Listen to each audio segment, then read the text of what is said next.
Hi, I'm Mike DiGirolamo, a partner and producer with Cimpatico Studios, where we live stream conversations about complex business and social challenges with professionals like yourself who are working on the same issues. Our shows are live streamed in front of a global audience on Cimpatico.tv. I'm hosting conversations with journalists, filmmakers, authors, entertainers, and other folks in the media on the Impact Media channel. If you're interested in the work that these professionals are doing, you came to the right place. If you work in the media and you'd like to be a guest, please reach out to me. I'm always looking for compelling creators to speak with about the work that they are doing. With that said, I'm glad you're here. Please sit back and enjoy the conversation.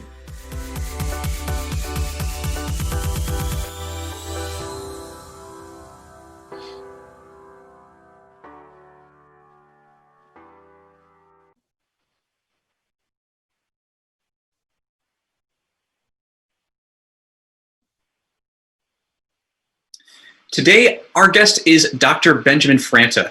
Dr. Franta has a PhD in applied physics from Harvard University and is a JD PhD candidate at Stanford Law School and the Stanford Department of History.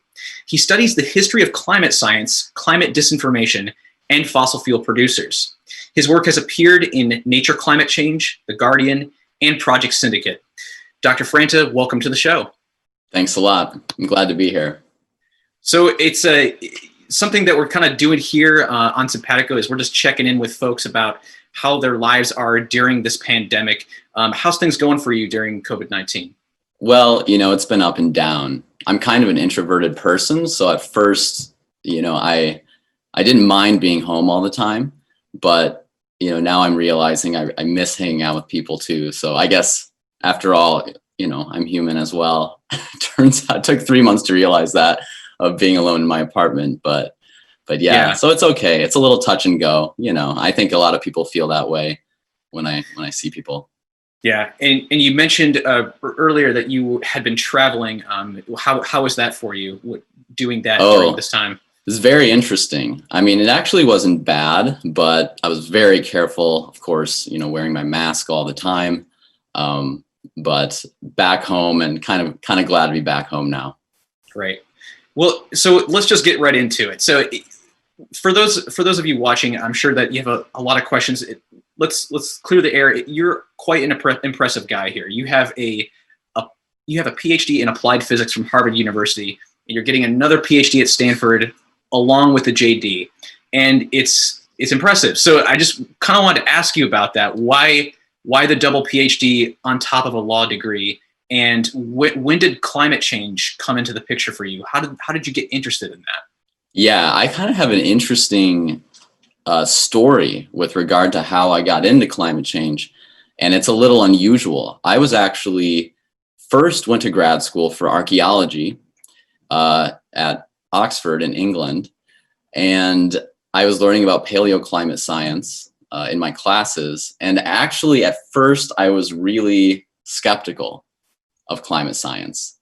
So I began, strangely enough. Yeah, go ahead. Absolutely. I'm sorry. Yeah, no, it's okay. And so I began my interest in climate science as someone who was very skeptical. And of course, that piqued my interest because that's one way to make your mark in science, is to show that something that everybody thinks is right is actually wrong or different.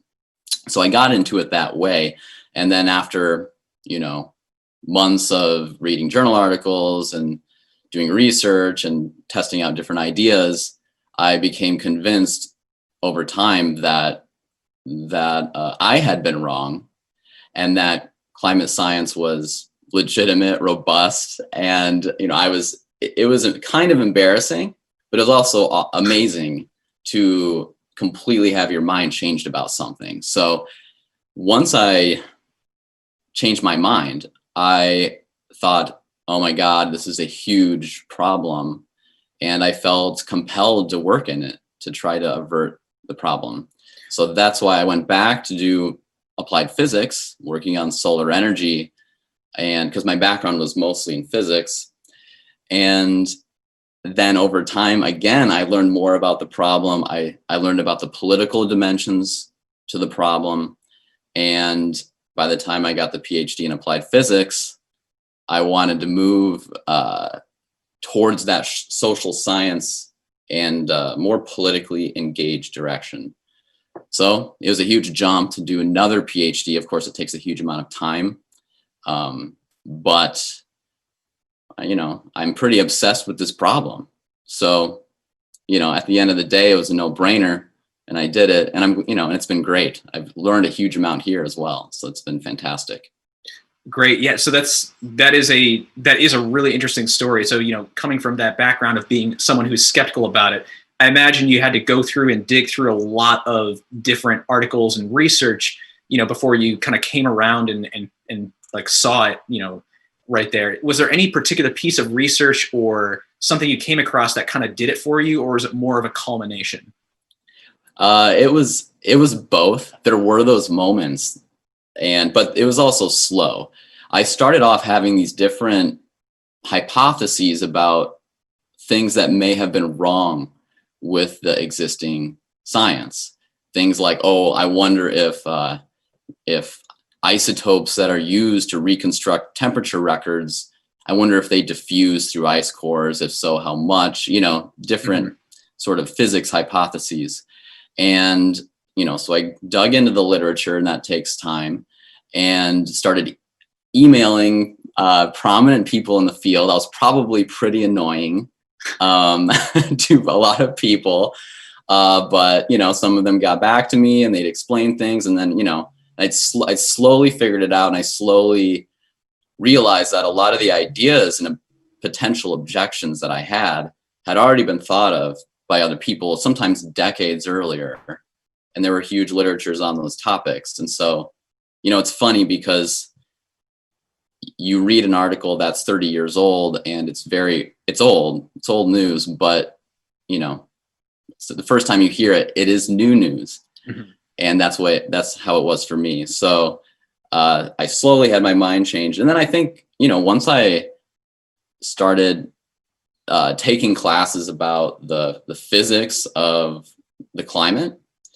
I saw that actually for instance, the physics of the greenhouse effect is so basic that I thought, why is this even a controversy, at that point?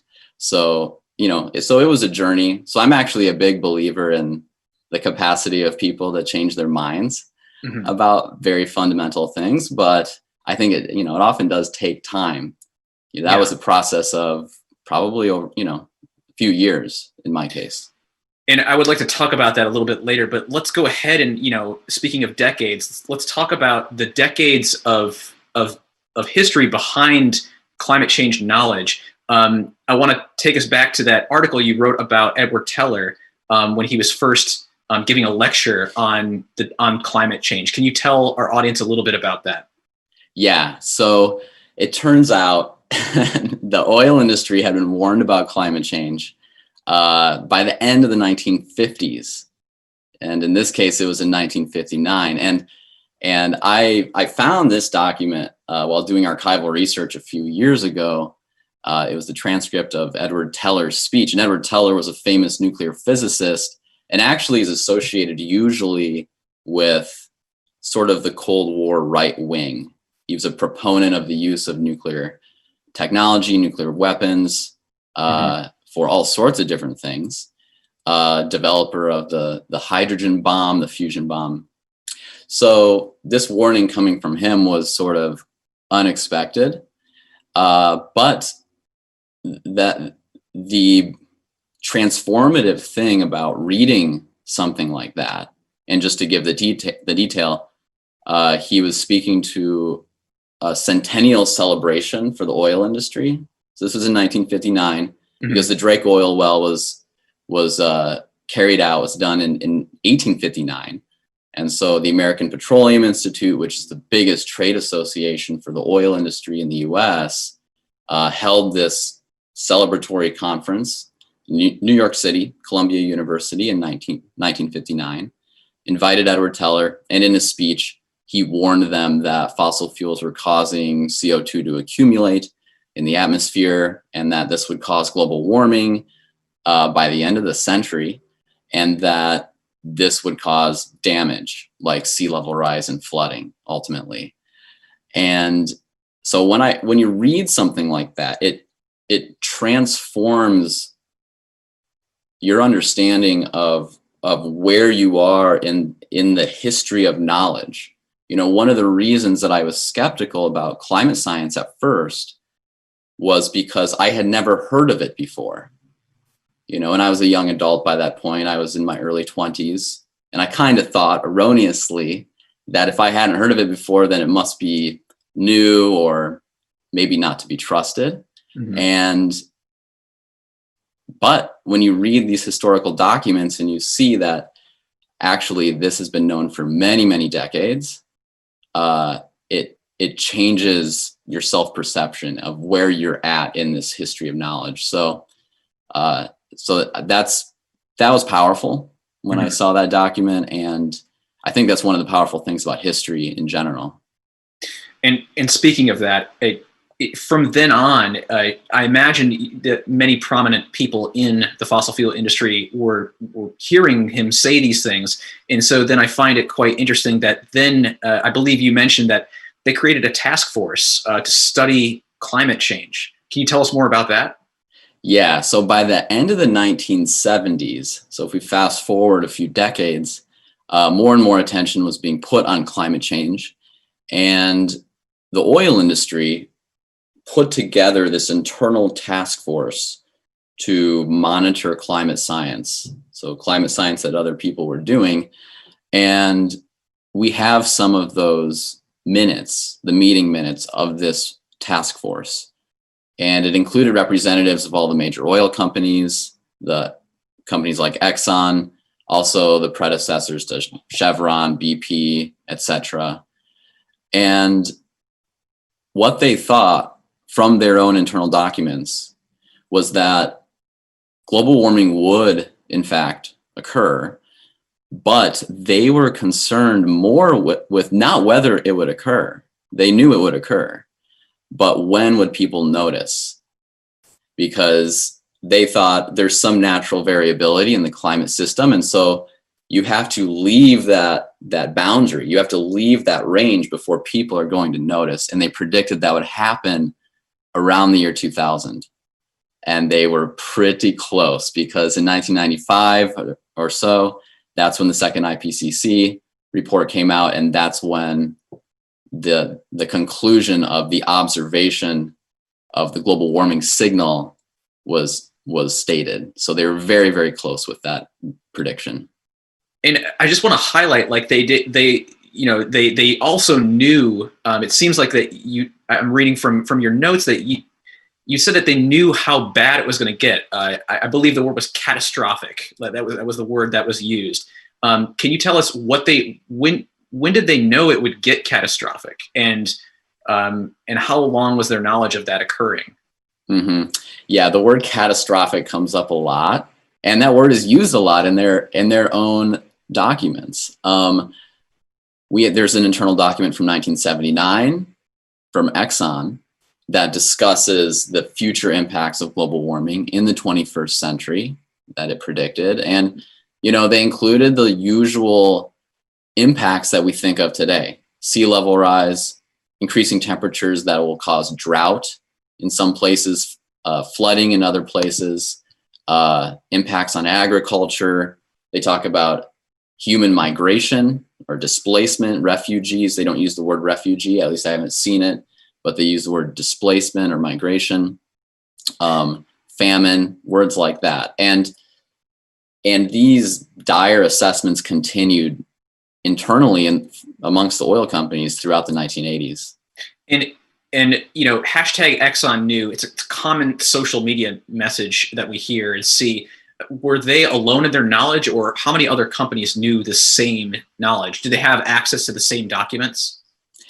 Exxon was not alone, but Exxon was very advanced in its knowledge. So in addition to that secret task force that I mentioned earlier, Exxon put together its own in-house research program about climate change. Mm-hmm. It was interested in understanding, would the oceans absorb a lot of CO2 and delay the warming, or Was the rise in CO2 actually due to deforestation, things outside of the oil industry? So it could point the finger at someone else. And we also know from its internal documents that one of the big reasons it put together this research program was to establish credibility with the public and credibility with policymakers, with scientists, because it wanted to influence the regulation that it knew would be inevitable to deal with climate change. And of course, ultimately, it played a huge part in delaying and blocking that regulation. But the short answer is that Exxon knew a lot, but it wasn't alone. The American Petroleum Institute had a lot of knowledge as well, and that organization contained all the major players from within the oil industry. So a lot of this knowledge was industry-wide, not just confined to Exxon. And so can you tell us what happened then in the 1980s? It seems like something occurred where it looks like they were aware that how big this would get, and it looks like they started a kind of a campaign to downplay the danger of it and kind of create a campaign of denial. Can you tell us more about that and how that played out? Yeah. So through the whole period we've been talking about, from the 1950s to the 1980s, the oil industry was looking at the climate problem because it knew that it would lead to regulation eventually, or at least efforts to regulate the industry. But it didn't communicate a lot with the public about the problem, at least not according to the documents that we have so far discovered. And that changed at the end of the 1980s. By the end of the 1980s, governments were talking about regulating fossil fuel production and fossil fuel use. 1988 was a very important year. The Intergovernmental Panel on Climate Change was established. James Hansen, a climate scientist, testified to Congress that in his view, global warming was happening. And there were conferences and discussions around the world that talked about drawing down fossil fuels and replacing those with clean energy sources eventually. And so by the following year, by the next year, by 1989, the industry had put together a very large coalition to dispute climate science, to tell the public that trying to stop climate change would be too expensive, and to delay climate policy. And it was very successful. That group was called the Global Climate Coalition. Mm-hmm. And again, we are getting some of the internal documents. We have some of its early membership lists, so we know what companies were involved with that effort. Mm-hmm. And that itself, studying that hidden history of climate denial and delay, deception, all the D words, studying all that mm-hmm. is a field in and of itself. And it's rapidly growing, and it's, in my opinion, it's very exciting. And so that's a really huge topic, of course, but I was wondering if you could give us some examples, of concrete examples of how they've spread the denial, so to speak. Does it come in the form of advertisements, or what are some of the ways that take shape? Yeah, so it occurs on many, many levels. So in the sociological literature or the public relations literature, this is called an information and influence campaign. And it operates through advertising. It operates through funding certain academics and certain researchers. It operates through funding certain think tanks, and they produce white papers and reports that then get passed on to policymakers. And the communications are targeted. They're not just oriented towards your average layperson. They're also oriented towards the influential people in society, business people, people who are reading certain newspapers, policymakers, and so on. So throughout the 90s, that was really the heyday of absolute climate denial. Mm-hmm. That's when we find newspaper articles in newspapers like the Washington Post. So reputable major newspapers that say fossil fuels don't cause climate change. Oh, wow. It's just flat out.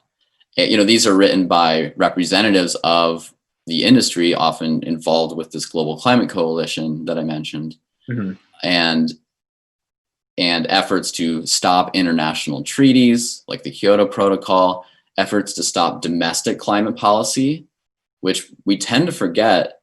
By the early 90s, the United States was trying to pass a form of a carbon price Mm-hmm. by 1993. And that was also attacked, that failed. So it operates on many, many levels. Now, by the end of the 90s, the strategy shifted somewhat so that the industry was no longer flat out disputing the science. I think my supposition, although I want to get more internal documents to see what their thinking was that they knew that this strategy would not succeed in the long run, because it's very hard to dispute science that is building up more and more and more. So they shifted the strategy to frame themselves as the solution to climate change.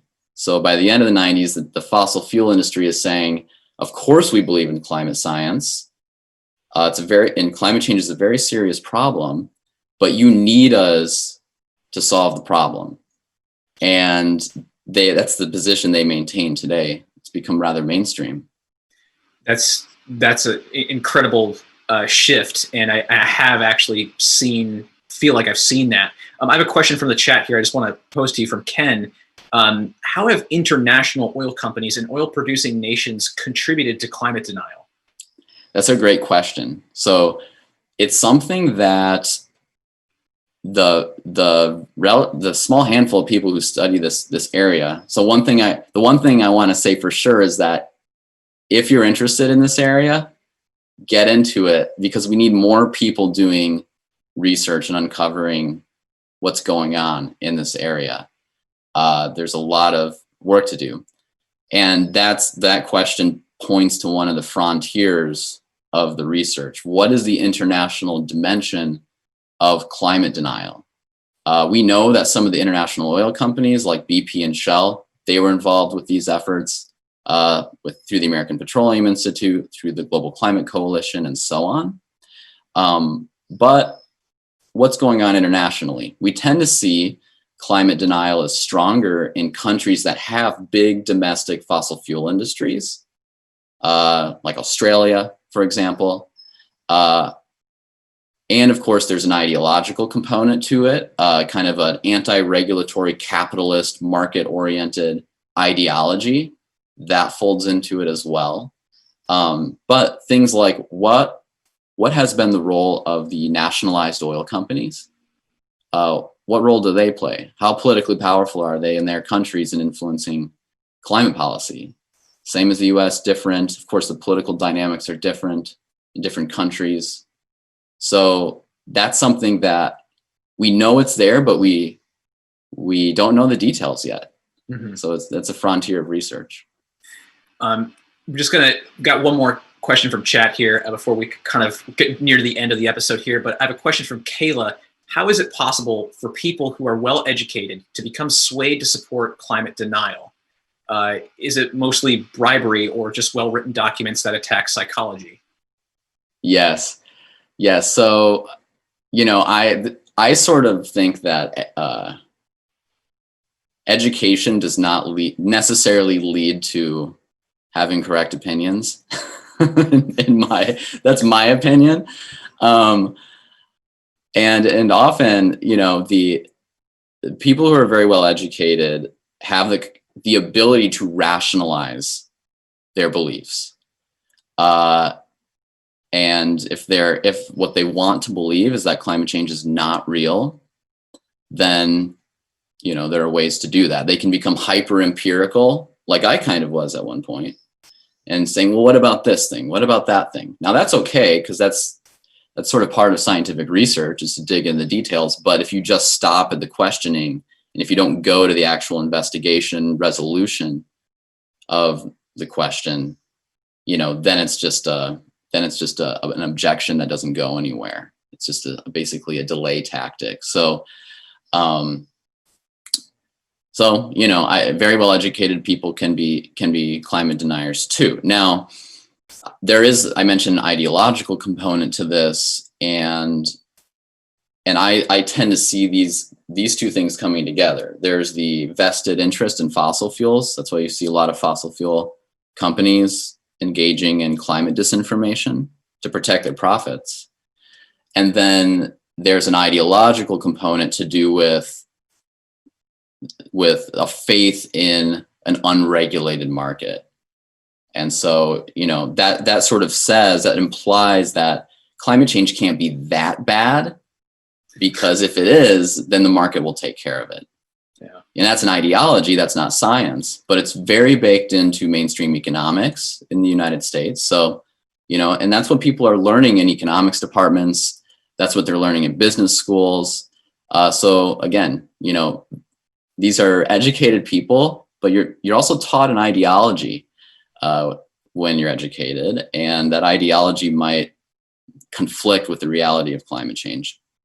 I'm really glad that you brought that up, because I couldn't put that into words like you just did, but that's what I feel like a lot of the central problem is when we hear people speak about this topic in like a really educated way, even if they're using, big words and talking about concepts, but it's going against climate science, people kind of feel validated by it because someone who is talking about it in an educated fashion, so to speak. Mm-hmm. And it plays into the ideology that they were taught. And that in and of itself is a huge barrier. And so thank you for bringing that up. So, we've reached the end of the episode. We're going to go ahead and go into the just chatting portion. And we'll get any other questions that may have been asked there. But I'm just going to go ahead and just sit tight while we go ahead and transition into that just chatting area.